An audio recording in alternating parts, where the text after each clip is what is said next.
Wacana berasal dari bahasa Sanskerta wach, wak, fak yang berkata ataupun berucap jika dilihat dari jenisnya. Kata wach dalam bahasa Sanskerta termasuk kata golongan 3 parasmaya pada bersifat aktif, yakni melakukan tindakan ujar. Kata tersebut lalu mengalami perubahan menjadi wacana bentuk ana yang muncul di belakang adalah sufiks yang berkata membedakan. Wacana adalah salah satu bagian dari strata kebahasaan yang menduduki posisi tertinggi. Berdasarkan pernyataan itu, dapat dikatakan bahwa wacana merupakan satuan bahasa terlengkap yang dalam hierarki gramatikal merupakan satuan gramatikal tertinggi atau terbesar. Ciri-ciri wacana adalah terdapat tema sesuai dengan konteks, satuan terbesar, tertinggi atau terlengkap, memiliki hubungan kontinuitas berkesinambungan, memiliki hubungan koherensi, memiliki hubungan kohesi, dan medium bahasa lisan maupun tulisan. Syarat-syarat pembangunan wacana yang baik. Kepaduan wacana. Untuk mencapai kepaduan, langkah-langkah yang harus kita lakukan adalah kemampuan merangkai kalimat dan paragraf sehingga bertalian secara logis dan padu. Untuk mempertahankan kalimat dan paragraf agar tetap logis, kita harus menggunakan kata hubung. Kesatuan wacana. Selain kepaduan, persyaratan penulisan wacana yang baik adalah prinsip kesatuan. Yang dimaksud dengan prinsip kesatuan wacana adalah tiap-tiap paragraf sebagai penyusun wacana memiliki keterkaitan yang dibahas. Kelengkapan wacana. Sebuah wacana dikatakan lengkap apabila di dalamnya terdapat paragraf-paragraf yang menjadi inti dari suatu pembahasan yang diangkat dalam wacana tersebut secara lengkap untuk menunjukkan pokok pikiran. Jenis-jenis wacana. Yang pertama ada wacana narasi. Penyusunan wacana narasi erat kaitannya dengan rangkaian peristiwa. Unsur-unsur penting dalam sebuah narasi adalah kejadian, tokoh, konflik, alur atau plot, latar yang terdiri atas latar waktu, tempat, dan suasana. Tahapan menulis narasi yaitu sebagai berikut. Yang pertama menentukan tema, yang kedua menentukan tujuan, yang ketiga mendaftarkan topik atau gagasan, yang keempat menyusun gagasan pokok menjadi kerangka karangan secara kronologis dan urutan waktu, yang kelima mengembangkan kerangka menjadi karangan, yang kedua wacana deskripsi, wacana yang menggambarkan sesuatu sesuai dengan keadaan sebenarnya, sehingga pembaca dapat melihat, mendengar, mencium, dan merasakan apa yang dipahaminya itu sesuai dengan pikiran penulisnya. Tahapan menulis karangan deskripsi. Yang pertama menentukan objek pengamatan, yang kedua menentukan tujuan, yang ketiga mengadakan pengamatan dan mengumpulkan bahan, yang keempat menyusun kerangka karangan, yang kelima mengembangkan kerangka menjadi karangan. Yang ketiga wacana eksposisi. Wacana eksposisi adalah wacana yang berusaha menerangkan atau menjelaskan pokok pikiran yang dapat memperluas pengetahuan pembaca karangan itu. Tahapan menulis karangan eksposisi adalah yang pertama menentukan objek pengamatan, yang kedua menentukan tujuan dan pola penyajian eksposisi, yang ketiga mengumpulkan data atau bahan, yang keempat menyusun kerangka karangan, dan yang kelima mengembangkan kerangka menjadi karangan. Wacana argumentasi. Wacana yang berusaha memberikan alasan untuk memperkuat, menolak suatu pendapat, pendirian, atau gagasan. Tahapan menulis karangan argumentasi. Yang pertama menentukan tema atau topik permasalahan, yang kedua merumuskan tujuan penulisan, yang ketiga mengumpulkan data atau bahan berupa bukti-bukti, fakta, atau pernyataan yang mendukung, yang keempat menyusun kerangka karangan, yang kelima mengembangkan kerangka menjadi karangan. Yang kelima wacana persuasi. Wacana persuasi merupakan suatu cara yang dilakukan oleh orang untuk meyakinkan orang lain agar orang tersebut mau melakukan apa yang dikehendaki penulis, baik di masa sekarang maupun di masa yang akan datang. Syarat-syarat terbentuknya wacana mencakup 3 hal. Yang pertama, topik, pokok pembicaraan dalam bentuk lisan ataupun pokok karangan dalam bentuk tulisan. Yang kedua, tuturan pengungkap. Topik beserta jabaran-jabaran topik yang bersangkutan. Wujud konkret tuturan itu adalah kalimat atau untayan kalimat yang berbentuk teks.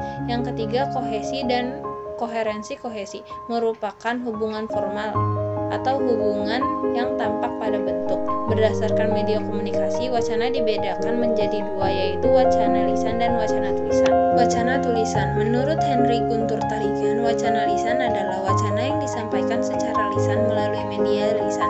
Sedangkan menurut Mulyana, wacana lisan adalah jenis wacana yang disampaikan secara lisan ataupun langsung dalam bahasa verbal.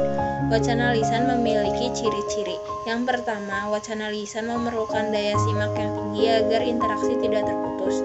Yang kedua, wacana lisan sulit diulang, dalam arti mengulang hal yang sama dengan ujaran yang pertama. Yang ketiga, wacana lisan dapat dilengkapi dengan gerakan anggota tubuh untuk memperjelas makna yang dimaksud. Yang kedua, wacana tulis. Menurut Henry Guntur Tarigan, wacana tulis adalah wacana yang disampaikan secara tertulis melalui media tulis. Sedangkan menurut Mulyana, wacana tulis adalah jenis wacana yang disampaikan melalui tulisan. Wacana tulisan memiliki ciri sebagai berikut. Yang pertama, wacana tulis biasanya panjang dan menggunakan bentuk bahasa yang baku. Yang kedua, wacana tulis dapat dilihat kembali tanpa ada perbedaan unit-unit kebahasaannya. Yang ketiga, wacana tulis biasanya mempunyai unsur kebahasaan yang lengkap. Berdasarkan cara pelibatnya, wacana dibedakan menjadi tiga: wacana monolog, wacana dialog, dan wacana polilog. Wacana berdasarkan bentuknya dapat diklasifikasikan menjadi wacana prosa. Wacana prosa yang disampaikan dalam bentuk prosa. Wacana puisi, wacana yang disampaikan dalam bentuk puisi. Wacana drama, wacana yang disampaikan dalam bentuk drama. Bentuk dialog baik berupa wacana tulis maupun wacana tulisan. Unsur pembentukan wacana.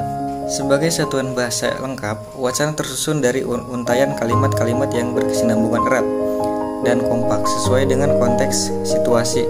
Artinya, dalam menganalisis wacana terlibat dua unsur pokok, yakni unsur internal itu bahasa yang berkaitan dengan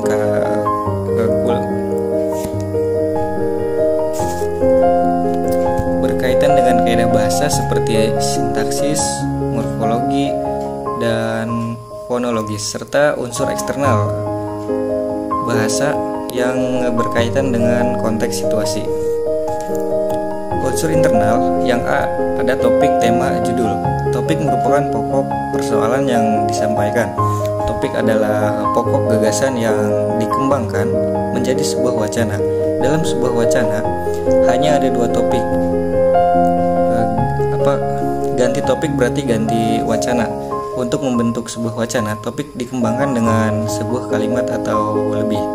Lalu ada tema. Tema merupakan amanat utama yang ingin disampaikan oleh pembicara dalam wacana sebagai rumusan dari topik dan menjadi dasar untuk mencapai tujuan.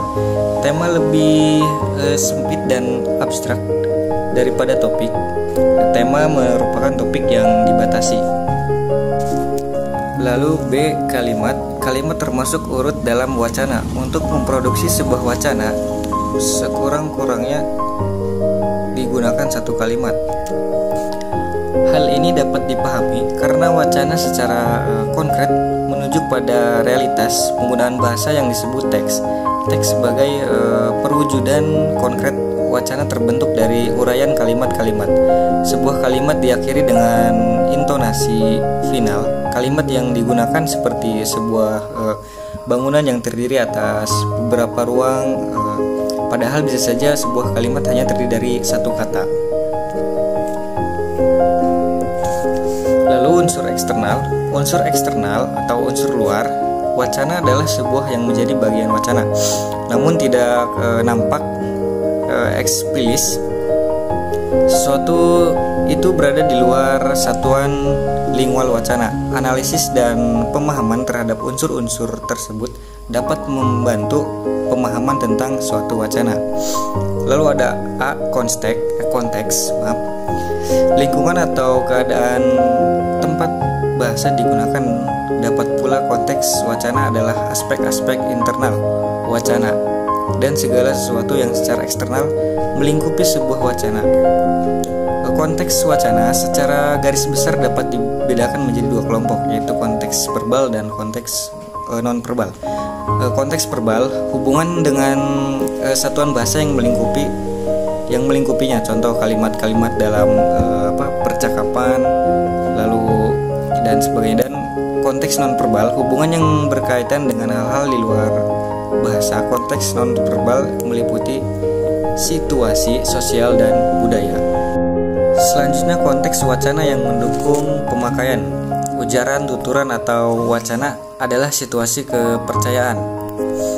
Situasi berkaitan erat dengan tindak tutur, sejalan dengan pandangan Delhimes yang menyebut komponen tutur dengan singkatan speaking ya sebagai berikut.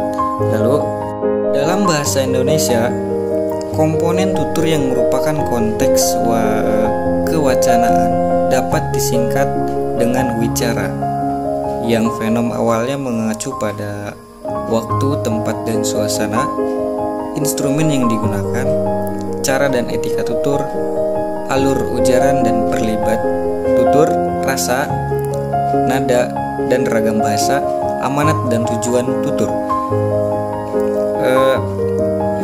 Keenam komponen dalam konteks wacana tersebut masing-masing akan dipaparkan berikut ini, yaitu waktu, tempat, dan suasana. Waktu, berlangsungnya komunikasi bisa siang, malam, pagi, sore, hari, dan sebagainya. Pilihan yang digunakan untuk masing-masing waktu tersebut tentu tidak sama. Suasana penggunaan ujaran akan membentuk jenis bahasanya. Bahasa dalam suasana resmi formal akan berbeda dengan bahasa dalam suasana tidak resmi informal. Lalu instrumen yang digunakan. Bahasa yang digunakan dalam komunikasi dapat berupa medium lisan maupun medium tulisan. Meskipun begitu, untuk mengekspresikan isi hati digunakan pula sarana komunikasi nonverbal, isyarat atau kinesik. Alat yang digunakan dalam komunikasi bahasa akan menentukan jenis dan wujud bahasanya. Lalu etika dan cara tutur. Cara dan etika tutur mengacu pada perilaku peserta tutur. Misalnya diskusi yang cenderung dua arah, setiap peserta memberikan tanggapan. Berbeda dengan kuliah atau ceramah yang cenderung satu arah. Ada norma diskusi dan norma ceramah berbeda pula dengan khutbah. Selanjutnya, alur ujaran dan pelibat tutur. Wujud bahasa yang digunakan sewaktu berkomunikasi berkaitan dengan struktur bahasa seperti bunyi-bunyian dan konstruksi. Pelibat tutur menyangkut penyapa, pembicara atau penulis, dan pesapa, penyimak atau pembicara. Berlangsungnya komunikasi bahasa antara penyapa dan pesapa berpusat kepada objek yang dibicarakan. Lalu rasa dan nada. Rasa, feeling, merupakan sikap menyapa terhadap topik atau tema yang sedang dibicarakan. Rasa sangat bergantung kepada pribadi penyapa, karena itu rasa bersifat subjektif. Selanjutnya amanat dan tutur. Maksud dan tujuan yang ingin dicapai oleh penyapa. Amanat juga adalah pesan penyapa yang sudah pesapa terima. Lalu implikatur. Implikatur dipakai untuk memperhitungkan apa yang dimaksud oleh penutur, berbeda dari apa yang dinyatakan secara harfiah. Lalu presuposisi, presuposisi, sesuatu yang diasumsikan oleh penutur sebagai kejadian sebelum menghasilkan suatu tuturan. Yang memiliki presuposisi adalah penutur dan penutur bukan kalimat. Lalu inferensi, proses yang harus dilakukan oleh pendengar atau pembicara untuk memahami maksud pembicara atau penulis. Proses pemahaman seperti itu tidak dapat dilakukan melalui pemahaman makna secara harfiah saja, melainkan harus didasari pula oleh pemahaman makna berdasarkan konteks sosial dan budaya.